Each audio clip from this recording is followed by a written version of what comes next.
guys, so for today's video, magluluto tayo ngayon ng chicken curry. So, papakita ko sa inyo kung ano yung mga gagamitin natin. Magluluto tayo ngayon guys ng chicken curry. Lalagyan natin siya ng coco mama. Ngayon pa nag-kiss. Piprito muna natin itong patatas natin tsaka carrots. Mali. Patatas and carrots. Painitin muna natin yung ating kawali.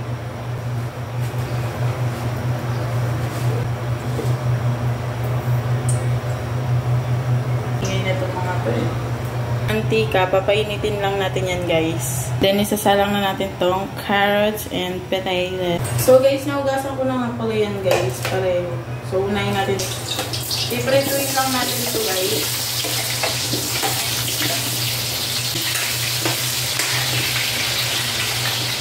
Patas muna. Susunod na natin itong carrots.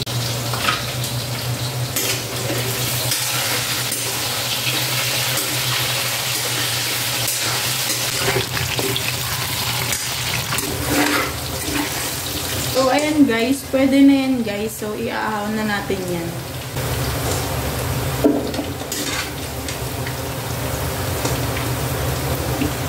So guys, since tapos na to guys, isusunod naman natin yung ating carrots.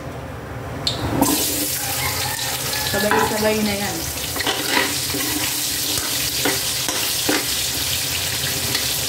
So guys, halu-haluin din natin siya paminsan-minsan, no? Para hindi naman siya ma-toasted. And i-ahon. Dito ko na lang din siya guys isasalin since malinis naman ito.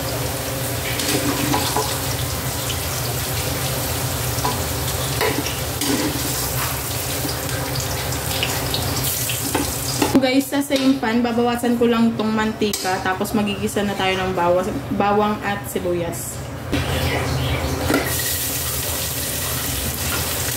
Bawang at sibuyas.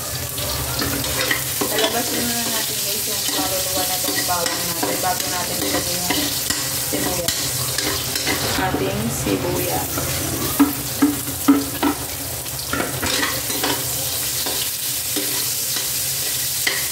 Binawasan ko lang guys yung mantika. Hindi ko kasi pwedeng. So guys, ilalagay na natin itong ating manok. Guys, sa pagigisa natin ng manok, make sure na magigisa natin siya ng maayos para iwas siya sa asim or sa panis lalo na hanggang kinabukasan nyo pa or mamayang gabi. Hindi siya madaling mapanis kapag nagisa mo siya ng maayos. Kasi kapag may nadali mo yun ng gisa, make sure mabilis siya mapanis talaga. Pantay yung luto niya. Hindi yung ilalim lang yung naluluto. So, guys, kapag medyo okay na siya, yung medyo luto-luto na siya, naglalagay na ako ng nor. So, hatiin lang natin. Tayo na tong paminta. Pino.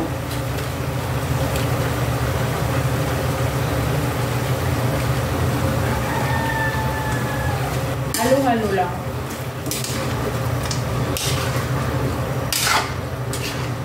Para at least sa gisa pa lang may lasa na yung manok natin.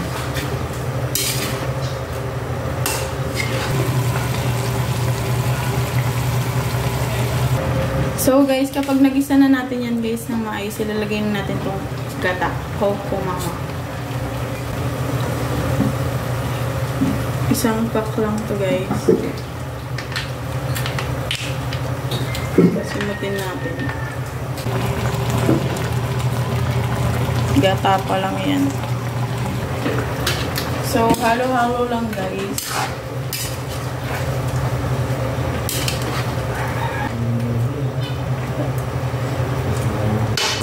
So guys, lulutuin lang natin yan guys sa gata bago natin lagyan yan ng curry powder. Since chicken curry nga yung lulutuin natin, 'di ba? So guys, kapag medyo naluto na siya guys, yung gata natin, pwede na nating ilagay itong ating curry powder. Tansya-tansya lang ito guys kasi wala naman akong measuring cup dito. At di rin naman uso sa akin. Char. So, haluin lang natin siya, guys. Kapag nakulangan pa kayo sa curry powder, pwede nyo yung dagdagan. Don't worry.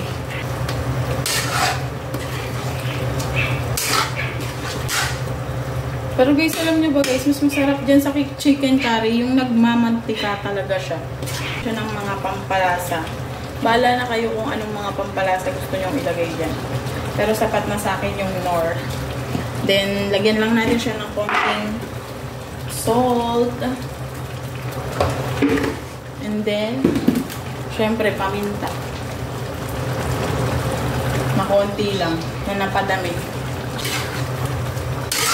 Yan guys, meron naman tayo sa sariling way kung paano lutuin ito guys.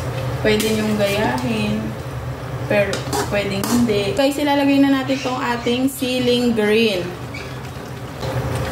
Mas masarap to guys yung medyo maanghang-anghang. So, pwede na din natin ilagay itong mga pinrito nating carrots and patatas. Yan guys. Lagay na natin yan lahat. Walang ititiyak.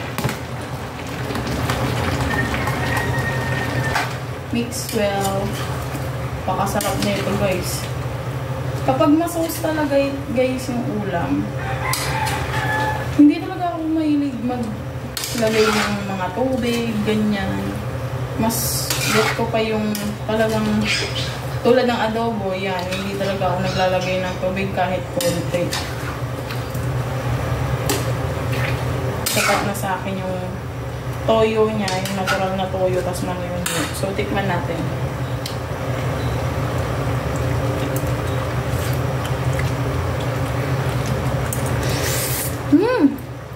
Ang sarap. Ang sarap niya. Oh my God.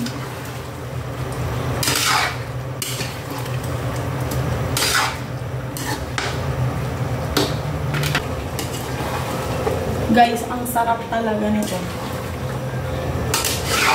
Pwede nyong gayahin yung way ko na pagluluto. Hindi naman ako madami. Alright.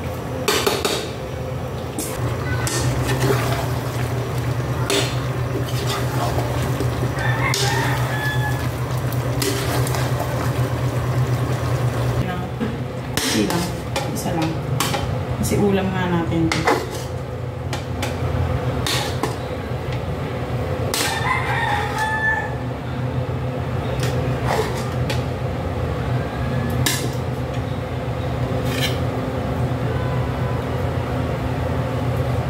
Look at that chicken.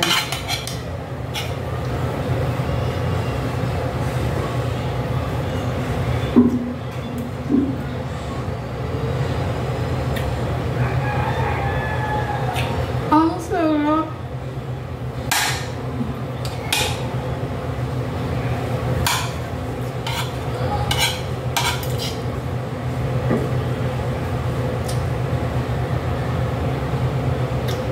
So, ayun lang muna for today's video. Bye-bye!